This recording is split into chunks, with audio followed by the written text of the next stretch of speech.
Jaya.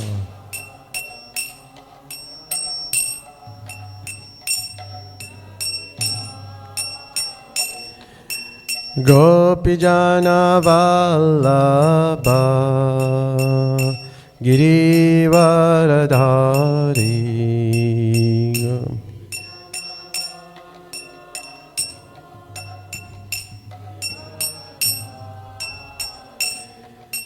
Yasodhanandana Brajajana Ranjana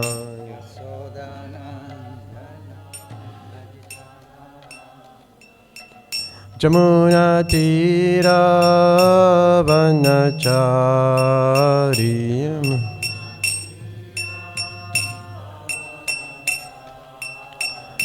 Jaya Radha Madhava Kunja Bihariya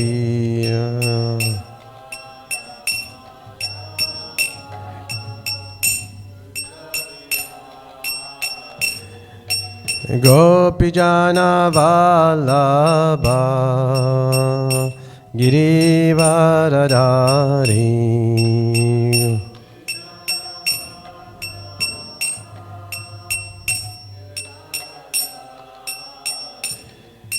Yashodanandana Brajajana Ranjana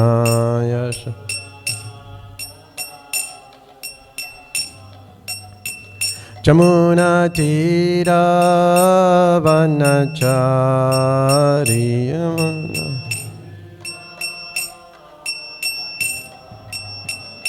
Jaya Radha Madhava Kunja Biharina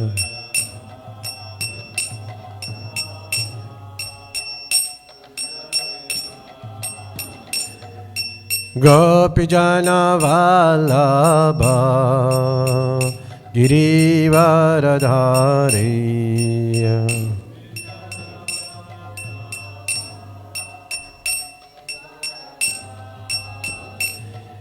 Yasodhanandana Brajajana Ranjana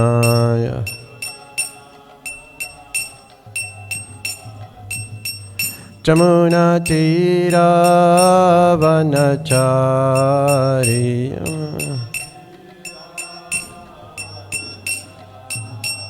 Yamuna Tira Vanachariyam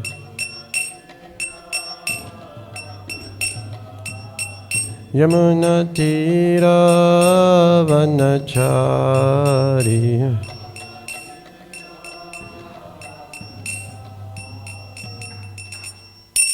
Jai Vishnupad Paramahamsa Pravijacharya, Storu Shishimata's Divine Grace, A.C. Bhaktivedanta Swami Prabhupada Ki.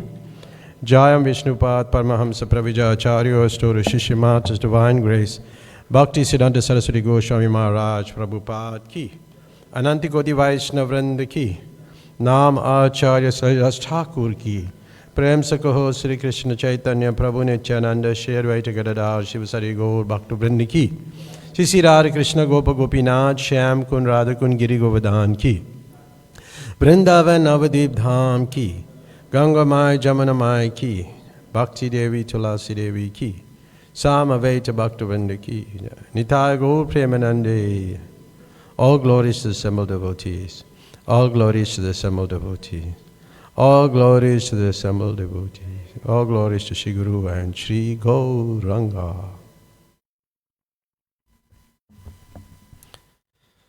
Om Namo Bhagavate Vasudevaya.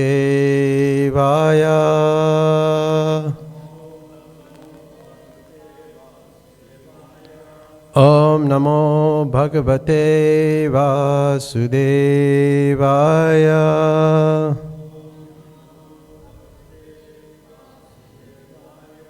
Om Namo Bhagavate Vasudevaya.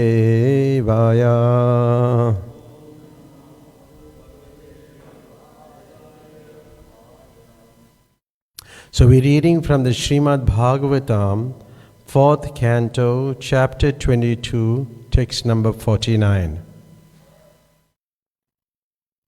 So the last line, the Y actually joins with the A there. So when we read it like that, as one word. Okay. Sometimes devotees pronounce things differently, but sometimes the words can be pronounced differently also. And the Devanagari is a little different from the actual translations. Vainyastu duryo mahatam samstityadya atma shikshaya aptakamami vatmanam mena atmanya vastitaha Vainyastu duryo mahatam samstihityadya atma shikshaya aptakamami vatmanam mena atmanya vastitaha Vainyastu duryo mahatam samstihityadya atma shikshaya aptakamami vatmanam mena atmanya vastitaha Vainyastu duryo mahatam samstihityadya atma shikshaya aptakamami vatmanam mena atmanya vastitaha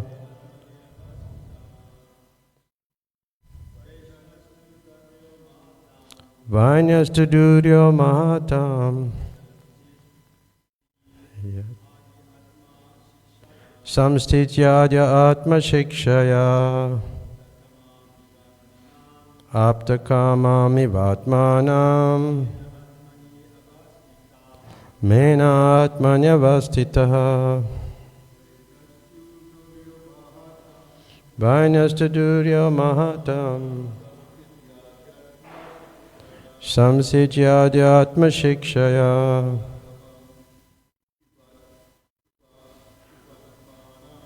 aptakamami vatmanam mena atmanya vastitaha Vainyastu duryo mahatam samstityadya atma shikshaya aptakamami vatmanam mena atmanya vastitaha Vainyastu duryo mahatam samstityadya atma shikshaya aptakamami vatmanam mena atmanya vastitaha Vainyastu duryo mahatam samstityadya atma shikshaya aptakamami vatmanam mena atmanya vastitaha Word for word. Vainya, the son of Vena Maharaj. Prithu. Two, of course. Durya, the chief. Mahatam, of great personalities. Samstitya, being completely fixed. Adya Atma Shikshaya, in the matter of self-realization. Apta, achieved. Kamam, desire. Eva, like. Atmanam, in self-satisfaction. Mene, considered. Atmani, in the self. Avyastita, situated. Translation. Amongst great personalities, Maharaj Prithu was the chief by virtue of his fixed position in relation to spiritual enlightenment. He remains satisfied as one who has achieved all success in spiritual understanding. Purport by His Divine Grace A.C. Bhaktivedanta Swami Prabhupada. Remaining fixed in devotional service gives one the utmost in self-satisfaction. Actually, self-satisfaction can be achieved only by pure devotees who have no desire other than to serve the Supreme Personality of Godhead. Since the Supreme Personality of Godhead has nothing to desire, he is fully satisfied with himself. Similarly, a devotee who has no desire other than to serve the Supreme Personality of Godhead is as self-satisfied as the Supreme Lord. Everyone is hankering after peace of mind and self-satisfaction, but these can only be achieved by becoming a pure devotee of the Lord. King Prithu's statements in previous verses regarding his vast knowledge and perfect devotional service are justified here, for he is considered best among all Mahatmas. In Bhagavad Gita 9.13, Sri Krishna speaks of Mahatmas in this way: Mahatmanastu mam partha devim prakritim asritaha bhajantya anya manaso gyatva bhutadim avyayam. O son of Pritha, those who are not deluded, the great souls, are under the protection of the divine nature. They are fully engaged in devotional service because they know me as the Supreme Personality of Godhead, original and inexhaustible. The Mahatmas are not under the clutches of the illusory energy, but are under the protection of the spiritual energy. Because of this, the real Mahatma is always engaged in the devotional service of the Lord. Prithu Maharaj exhibited all the symptoms of a Mahatma. Therefore, he is mentioned in this verse as Duryo Mahatam, the best of the Mahatmas. So it's quite an interesting purport by Prabhupada and the verse itself. I'll just read the translation again. Amongst great personalities, Maharaj Prithu was the chief by virtue of his fixed position in relation to the spiritual enlightenment.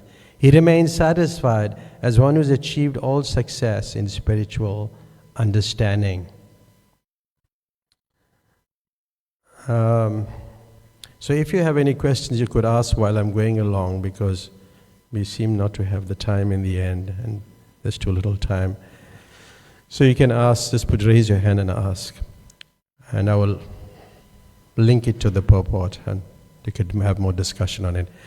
So the highlight of the verse, there's many points that were highlighted, but firstly, it's talking about pure devotees. And when we talk about pure devotees, they must be engaged in pure devotional service. That's what a pure devotee is. Like our devotion may be mixed from time to time. Sometimes we're enthused to do it. Sometimes we're not so enthused to do it. It's mixed. It's sort of mixed. And we may have some motivation, as I was explaining the other day. So the verse given by Rupa Goswami, which describes pure devotional service, Anya Bilasita Sunyam Jnana Karma Anavritam Anukulena Krishnanu Shilanam Bhaktir Uttama. So this verse, when I first joined, I learned this verse. So somehow I learned this verse first. But I never got to this point of coming to this point as yet to rendering pure devotional service. So this verse is considered to be the Paribhasa Sutra of the nectar of devotion. And a Paribhasa Sutra means that the verse that governs the whole book. And Rupa Goswami, the translation is given in the Madhya Leela, a little different. When first-class devotional service develops, one must be devoid of all material desires. Knowledge obtained by monastic philosophy, fruit of action. The devotee must constantly serve Krishna as Krishna desires.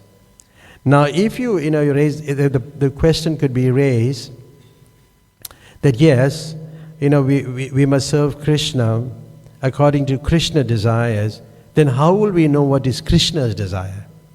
That's the next question that could be raised. And it's an important question, because Prabhupada in his purport is talking about the Mahatmas, which we'll come to later. So, the first understanding of devotional service, or pure devotional service, is, your intention must be to please Krishna without any material pursuits or motivations. So our intention must be there to please Krishna. It's not that Krishna is incidentally pleased just by your activity, but our intention must be to please Krishna. So that makes the difference. Our intention has to be there. And there's elaborate description in the Nectar of Devotion. We won't go through all of them, but some points to note. That the devotional service must be for Krishna. It must be exclusively for Krishna. Like sometimes people think it must be for some other personality also. And Prabhupada writes in some parts of his purport that not even the other forms of the Lord. His expansions like that. So the term Krishna includes everything. It includes the Mahatmas. The name Krishna includes his paraphernalia. It includes everything. So Krishna is never alone. We don't find Krishna alone. He's always with his coward boyfriends, his coward girls, or his flute. They're all personalities. Must have his flute. So like once we were having a program in a Vishnu temple. It's a temple that I used to school. It's a very old temple, maybe like 80, 90 or 100 years old, and in Sea-Cow Lake. And we took our deity of Krishna. We had our deities there, and the program was the Hindus from the Hindu society. And I'll raise the question, because they had a deity of Krishna, and why did we have a deity of Krishna? I told them, well, your deity is incomplete because it doesn't have a flute. So they were taken aback, So then the following year when I went, then they put a flute on Krishna. So yes, Krishna's expansions, and devotional service must be only for Krishna. But devotional service is an active engagement. It's anushilanam. We have to do it for the pleasure of Krishna. And we have to do it with body, mind, and words. That is the description given in the Nectar of Devotion. And it's an active engagement. And then how do we be involved in this active engagement? It's a question of parampara, and this is quite a topic nowadays, that they're following the parampara. Oh, should it stop by Prabhupada, or should it, does it go on? So the system of parampara and the way we get the information coming from Krishna is through parampara, from Krishna himself. Then Brahma, like that, coming all the way down, and then spiritual master and disciple, and it comes to Srila Prabhupada. But then, also Prabhupada had disciples, and they initiated also, and their disciples are initiating others, and it'll go on like that. You see, an acharya cannot be appointed. Like the question I was asked the other day, who's the next acharya from Srila Prabhupada? I reckon, well, an acharya is never appointed. An acharya emerges. He's not appointed. He emerges. So like that, we get this knowledge, and then we actively engage in devotional service in the line of in the spiritual line.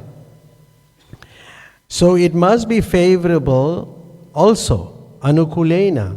Beside active engagement, it must be favorable. Just like I mentioned, devotional service is just not intended to please Krishna or incidentally please Krishna, but our whole intention is to please Krishna. So therefore the Mahatmas, they act on that level, and that makes the difference. And we may say, well, it's a very far-fetched thing, very, very high, lofty requirement to achieve. But no, that is the goal, to become a pure devotee. Now, Prabhupada gave different definitions of what a pure devotee is. A pure devotee could be somebody who just follows the instructions. He just joined the temple and he follows all the instructions. He's a pure devotee. Somebody who's just following the spiritual master is considered a pure devotee. But we know that purity has different levels. And it takes time to come up to that level. So, your devotional service must be favorable. So how do we know it's favorable? How will we know that? Just like, the demons are also giving Krishna some service. Krishna wants to fight. But are they engaged in pure devotional service? Yes or no? Yes, Jai Prabhu.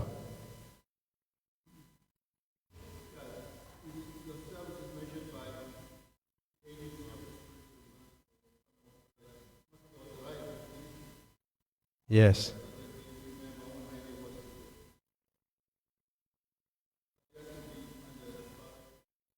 Correct.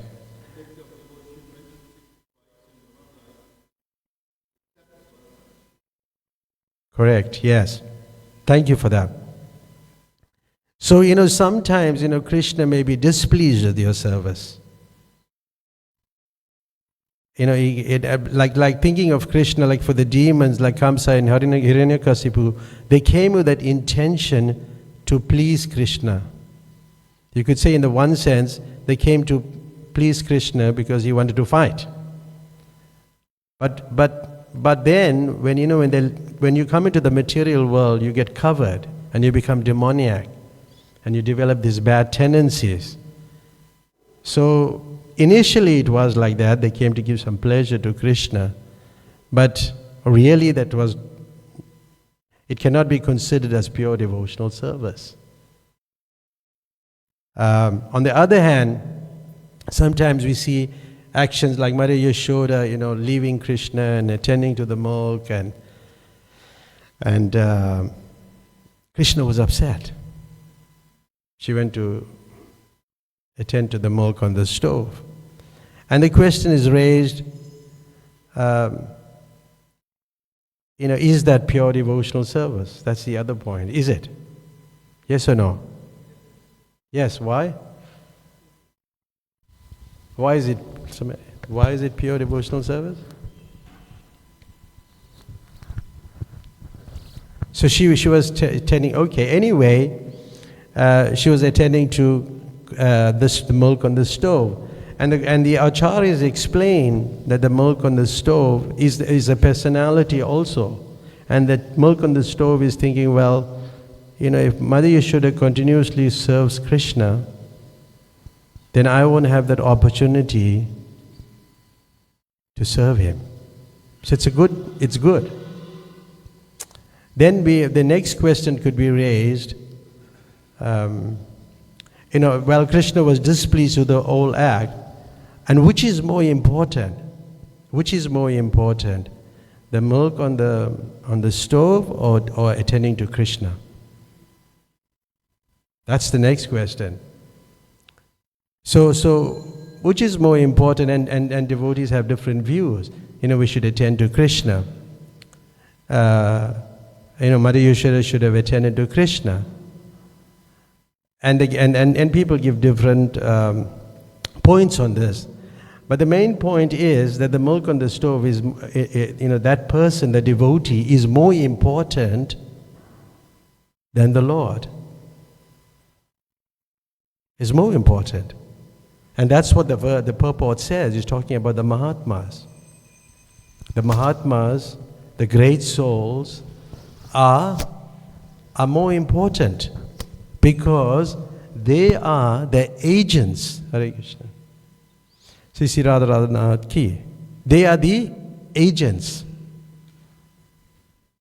So the pure devotees are the agents of Radharani. Because this verse, Mahatmanastu Mampata Devim Prakritim Asrita, is dealing with the divine energy. This is the verse of Radharani. But Prabhupada in the purport, when he concludes the purport, he's talking about 7:14, Devi Esaguna Maya, Mamaya Durachaya. Mamevaya Prapajante, Maya Metam Tarantite. This divine energy of mine is very difficult to overcome. And when when one surrenders unto Krishna, then he can easily cross beyond it. So he quotes both verses, but he just paraphrases it in the end. So one is the person is under the control of Durga Devi, and the Mahatmas under the control of Radharani. So one has to become a Mahatma. And one has to, when you're rendering pure devotional service, you become happy, you become pleased. But going back to that point, that the devotee is more important. Just like, for example, if some devotee falls down and he collapses here and you're doing the arati, what will you do? Will you continue the arati and you're the only person? Will you continue the arati or will you attend to the devotee? My question. Attend to the devotee. You have to attend to the devotee. There was a case like that where Malati's daughter had dunked her hand into some chutney and she got burnt. And they were going to, they was preparing to offer to Krishna. So what was the first thought of a devotee? Oh, we can't offer it. Isn't it? That'll be the first thought. That's the normal thought for most people. We have to be honest about these things. Right? So, but she got burnt. And then they said, we can't offer it. But then Prabhupada heard about it and he immediately asked, about a hand and she's got burnt, take it to the doctor. That's the right thing to do. Attend to it. Attend to the burn. So there's higher and lower principles, and one must learn the higher and lower principles from the acharyas, from the Mahatmas. Like for example, you have to break your fast on Ekadasi, and you got 1 minute to break your fast, and you're on the altar. You're on the altar. Now are you gonna go outside and break your fast and come and do the puja again? No, you're not going to do that. So that's a lower principle. So one has to, and these things you can only learn from somebody who's practicing and living this. It's because it's not directly put into the scriptures. The details are not directly put down in scriptures. But how one assimilates it, that only a Mahatma can do, a great soul. So yes, so like that, it's explained, that the devotee is more important. Aradhanam Sharvisham Vishnu Aradhanam Param Tasmat Paritim Devi Tadyanam Samarcharanam. Of all the types of worship, the worship of Vishnu is highest. But higher than the worship of Vishnu are those things that are related to him. And the devotee, we started off explaining that Krishna includes the devotees, the paraphernalia and everything. So like that, and a pure devotee, he's free. He's not after, karma or jnana or no, just speculative knowledge. He's free from fruitive activities. Anya bilasita sunyam. He's free from ulterior motives. So many things. Just like sometimes we we do astrology. And sometimes it may be necessary in certain areas. Sometimes I advise people to do it on the basis of like listening to their material problems, and they may have some faith in it. But a devotee generally don't worry too much about astrology.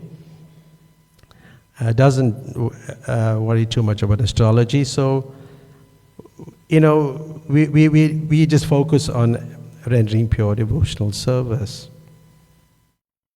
There's so many things could be said on the definition of pure devotional service. I was just stressing on it because Prabhupada is speaking about pure devotees in this purport, Mahatmas. And somebody who's like constantly engaged in hearing, chanting, is absorbed in Krishna consciousness. So we can conclude that yes, this is pure devotional service.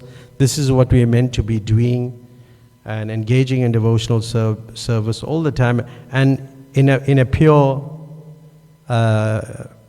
way.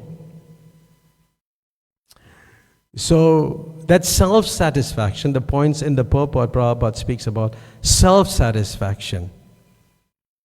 And it's only attained by pure devotees who have no material desires. It just came to my mind earlier on.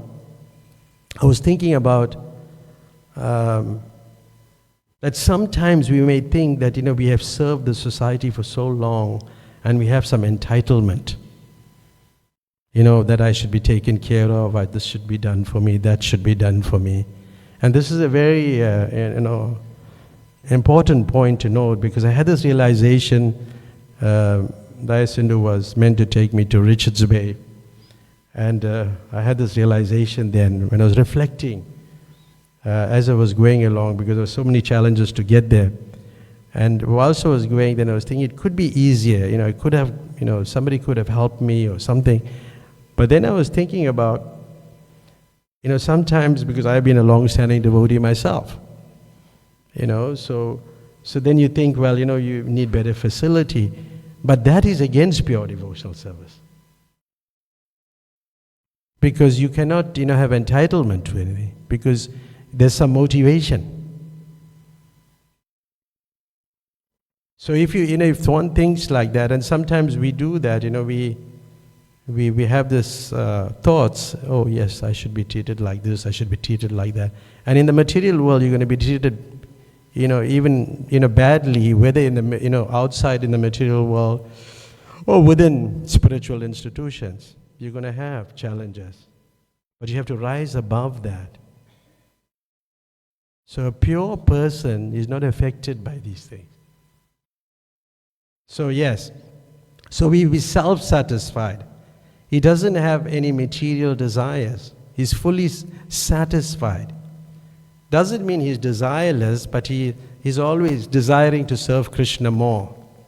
And because he has this desire to serve Krishna more, therefore there's a peace of mind and fulfillment. He feels very peaceful because he's executing it in a very pure way. Then the nature of a pure devotee. His inner satisfaction that mirrors the Lord's own self-sufficiency. And such devotees are very rare and exemplary. Like I was on the campus the other day, and Keshav Maharaj came that day, and one person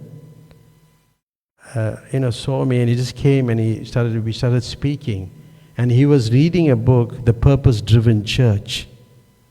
And The Purpose-Driven Church it's written by a Christian organization, or a Christian author. And this guy said he was reading this book, and then he started talking. I was thinking, what you into? So I was just telling him that we are monks, we practice spiritual life. Here's a monk here, he's standing right here. Keshav Maharaj was right there. I said, here's a monk. You can see. But he noticed that we were bright. And he said, how do you all do it? So And then, he got attracted to this process. And he's just a student. He just got attracted. He comes from a Christian faith also. And Keshav Maharaj just spoke to him a little. But he couldn't make the talk.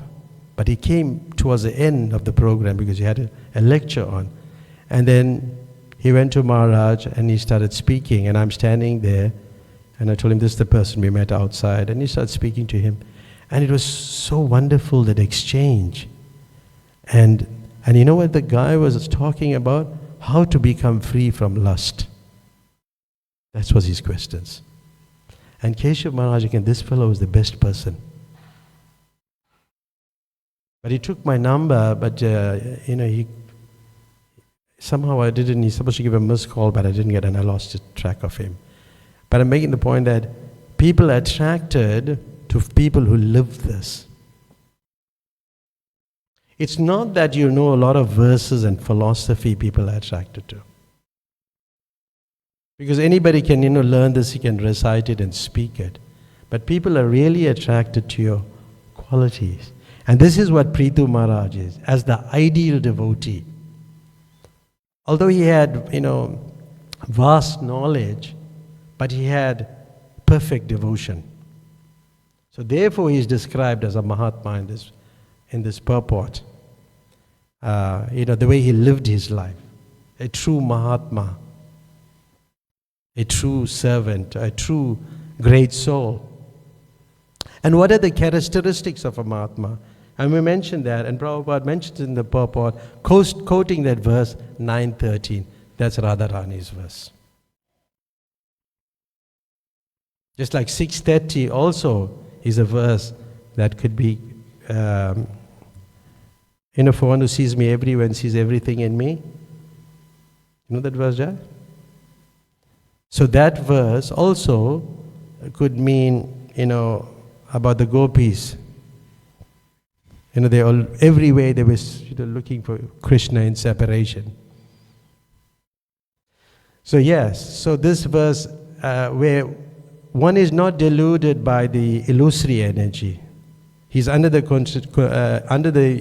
divine protection, Devi Prakriti, spiritual nature, and he's exclusively engaging in devotional service. So what are the symptoms of a great soul? The symptoms of a great, sorry.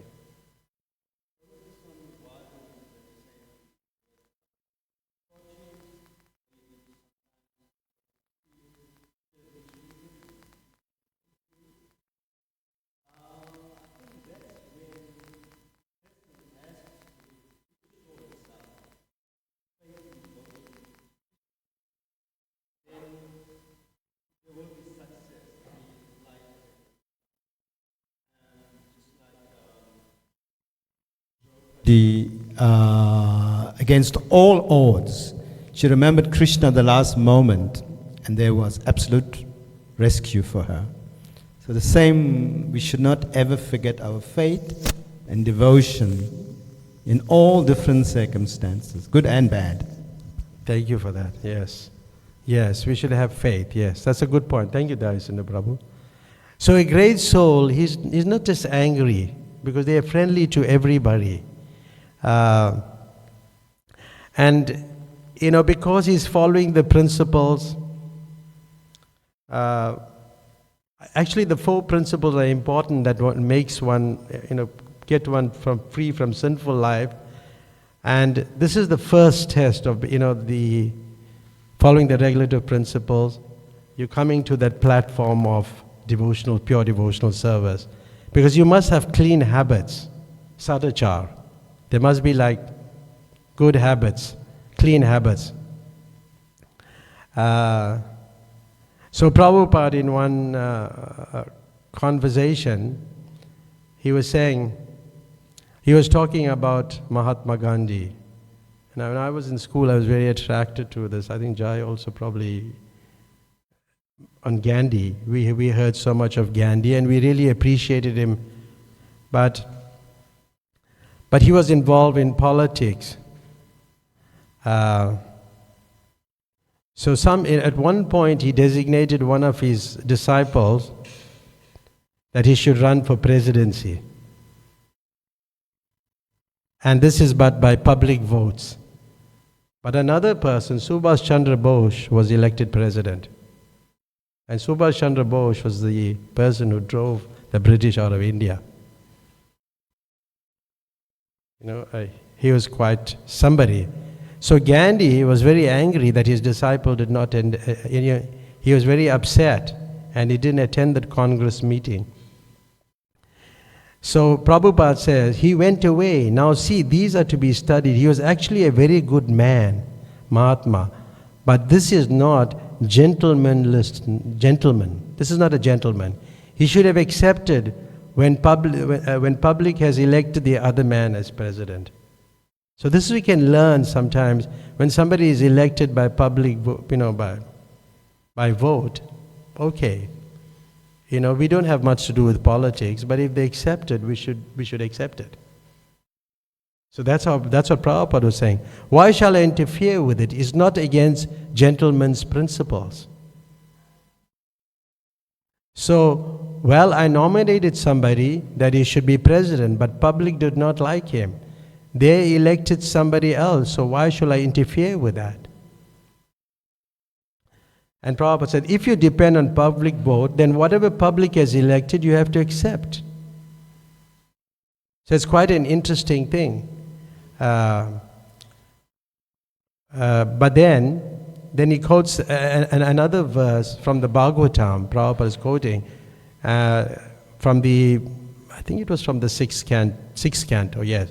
Shushila Sadvo Yatra, Narayana Parayana.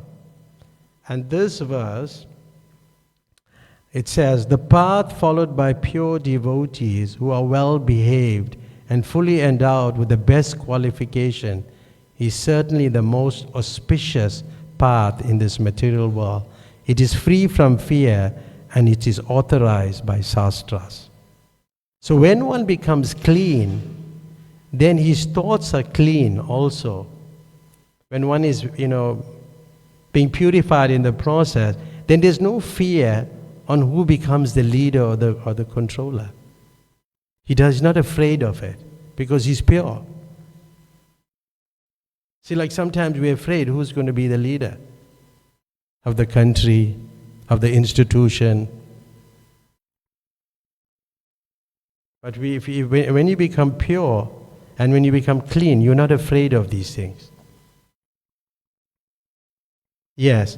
Then it talks about protection by the spiritual energy.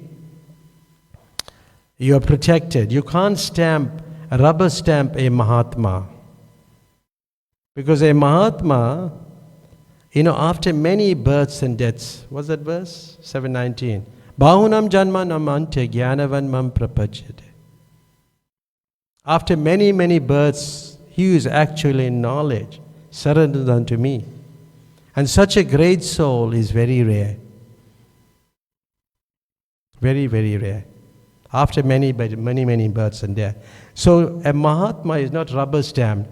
He's not just like busy like 90% in politics, 10% in some reading of the scripture. But it's the converse is true. It's the other way around. And the description of a Mahatma is given. Also, he has to have knowledge also, but he gets knowledge by serving Krishna. That's why that verse, Gyanavan mam prapajire vasudevam sarvamiti. He gets knowledge. Knowledge. And he is, he's a sadhu.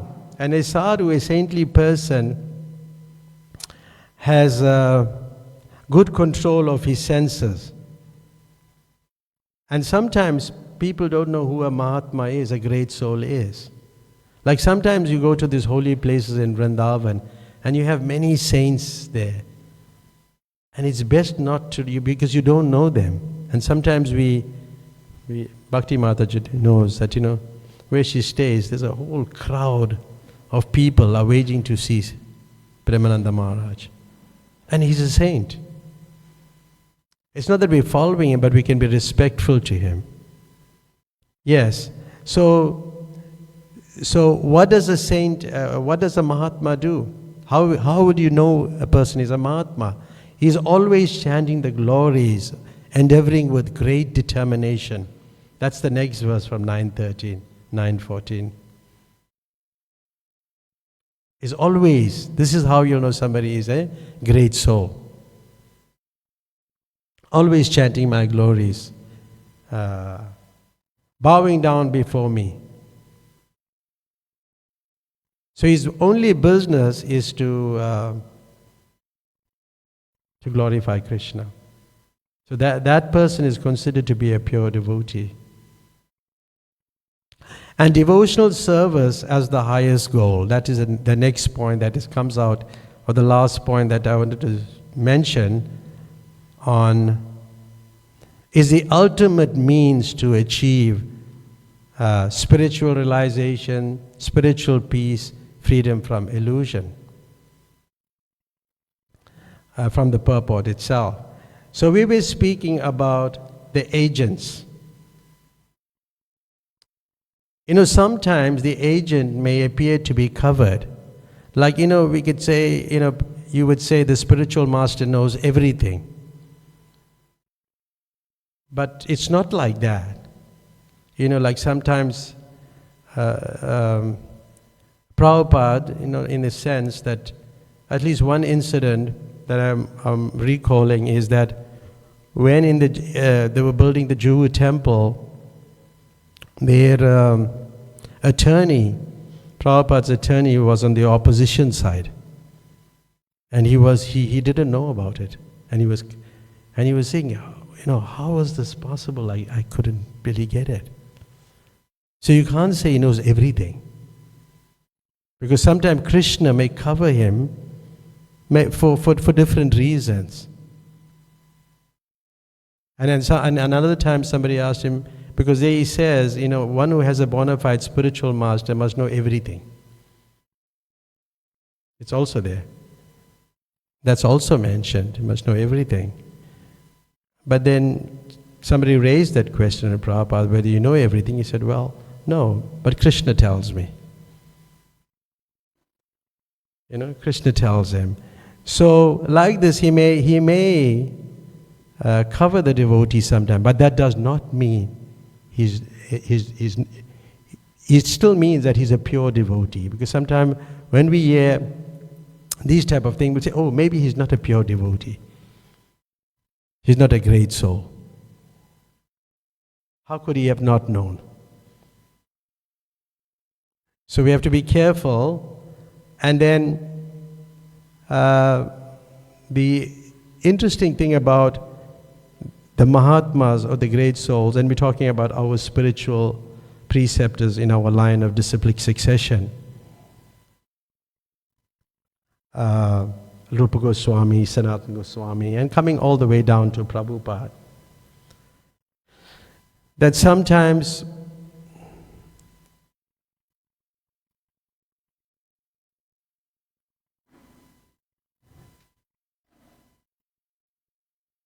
I'm just waiting for it to finish.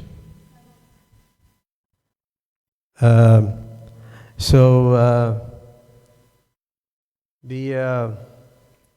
talking about coming under the control of the divine energy. And sometimes, Radharani herself may direct the soul to a particular Mahatma, a particular spiritual master. And in the case of Narottam Das Thakur, Narottam Das Thakur had a dream. Actually, it's not proper to speak while we're speaking.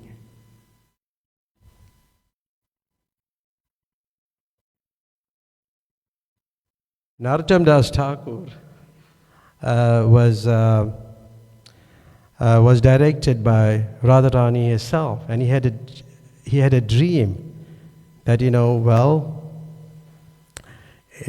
Radharani came in his dream and said, tonight I will be, making some nice milk preparation for Krishna, and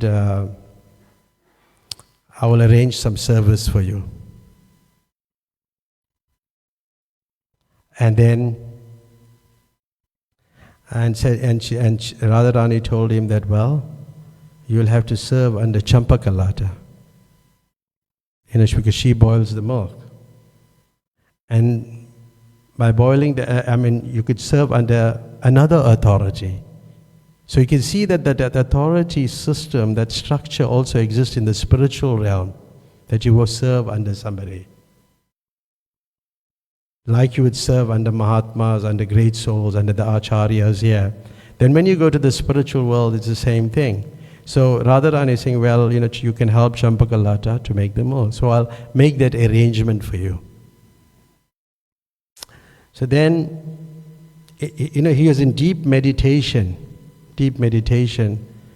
and then, but in any case, when he had that, when he got this information, he didn't go and broadcast it to the world. He went for confirmation to his spiritual master. So that's another important factor, in a devotee's life, or important aspect in a devotee's life, that he confirms things. Because sometimes I hear people have, different ideas about spiritual life, and without any confirmation, they take it out and put it in social media like that. But anyway, Narottam Das Thakur, and his spiritual form was revealed. That is a Manjari. So like this, then he started, in his deep meditation, he was boiling the milk, and then he's putting wood in the fire. And at some point, he got burnt. His hand got burnt. And then when he came to external consciousness, his hand was burnt. But his hand was burnt, but he didn't go and say, hey, you know what, I was boiling milk for Radharani, and I was doing some puja on the altar, and then my hand is bent. He wasn't doing that. Because that's out of humility, You don't go and you don't do such things. And these are things that we have to learn about ourselves as a devotee. So like this, but the people knew that he was involved. He was in a deep meditation. He was in the pastimes of Radha and Krishna. But he was still under the guidance of the Mahatmas, the great souls. So we'll stop here. If any comments or questions, we have a few minutes, we can take some. Yes, Ujjwala Prabhu, Hare Krishna. Hare Krishna Prabhu, thank you for the wonderful lecture. I just wanted to find out, Krishna is self-satisfied, and we can assume that he's self-satisfied, to an infinite degree. So how do we then add to that satisfaction through our devotional service, or diminish it? Because I heard you mention that there's sometimes unfavorable devotional service where we don't please Krishna. So how do we then diminish the pleasure of one who is already infinitely pleased? See, the thing is, the point is, that's a good point, because see, Krishna is self-satisfied. Just like, your father may have everything, or your mother may have everything, but for Mother's Day you give her a sari. She may have 50 saris already. Which one she'll like best? The one that was given by the child, to the mother, she'll appreciate that more, even if it's something simple. So Krishna is like that, he accepts anything small, and he makes a big thing out of it. But the very important point about that infinity is that every devotee renders a service, pleases Krishna in a way that no other person can do it. So each individual, because we are individual souls, and because we are individuals, what pleasure I can give Krishna, you can't give. So it's very important that because therefore Krishna is waiting for us to come back, because he is missing that pleasure or that service that we meant to give him. So then you'll think, then what is it, that service that we meant to give him to satisfy him? So that comes again, we come back to the point, we come back to the spiritual master, the Acharya or the Guru, or a group of mature devotees will say, "Oh, Ujjwala, you should come and live in the Hare Krishna temple in Chatsworth." Something like they will be able to figure it out. So you may not be able to know how to please Krishna, but the spiritual master may know. Just like, I think Brahmananda I heard him saying it, I was present when he was saying it. He said that, Prabhupada said, he read the Bhagavad Gita and it said, you must work for Krishna and then you must offer the results to Krishna. So he thought, then he's telling Prabhupada, how do you do that? Then Prabhupada said, you give me the money, I'll offer it to Krishna. You go work. You see? So therefore you have to have the spiritual master, and then he can figure out how you can please Krishna. Because Krishna's satisfaction is never ending because he's the Supreme Lord. And we are also, we are eternally fragmental parts ourselves, and we're part and parcel of Krishna. So being part and parcel of Krishna, we have the minute qualities of Krishna also. So we can please him under the guidance of the spiritual master. Just like I'll give the other example, there was sometimes envy creeps in, because I raised the question of Prachar Maharaj. Sometimes devotees, I asked, how would you know that Krishna is pleased? And he said, by the devotee, that was an obvious answer, I knew the answer, but I expected something more. Then I said, what if the devotees are envious? What if the devotee is envious? Then he said, this movement is for non-envious people. But sometimes envy is there. Like in one instance, there was a devotee, they were husband and wife, and they were not into sewing, they were doing some other services, some practical services, but then they were told to make a skirt for Tulsi Devi. And the wife stayed up all night and made the skirt. And then when they put it on, the president reckoned, what a bad job. And the ladies, and they were crying because they tried their best. So they tried their best, but the president was not pleased. Then Prabhupada walked in and he reckoned, what a lovely dress. So they started crying again. So it's quite interesting that some people may not be satisfied at what you do, but does not necessarily mean that Krishna is not satisfied. Does that answer your question? Thank you, Prabhu. My follow-up question would be, when we look at, let's say, Hiranyakashipu, how would we then determine that his service was unfavorable or his devotion was unfavorable? Because it almost seems like he was fated to fight with Krishna. Yeah. And so Krishna is just fighting with him or killing him as a pastime. So how do we then say Hiranyakashipu offered unfavorable devotional service versus favorable? You see, the thing is, the intention initially, as I explained, the intention, because Krishna wants to fight. So if Krishna wants to fight, he has to fight, with his devotees. So they may have committed, it's a whole thing, they committed that offense and then they came down to this material world. But when you come down to the material world, you get covered by the illusory energy. You come under the control of the material energy, Maya. So that's what really happened to them. So that's how it becomes unfavorable. Like just like once Prabhupada, was being cheated. He's in Mr. Price. Mr. Price was cheating them in America. He took the money and they were buying a property and he took the money away. Mr. Price took the money away and cheated the devotees. The devotees were cheated by this man, So then he said, then the phone rang and Prabhupada picked up the phone and said, "Oh, Mr. Price, I was just thinking of you. I was just thinking of you."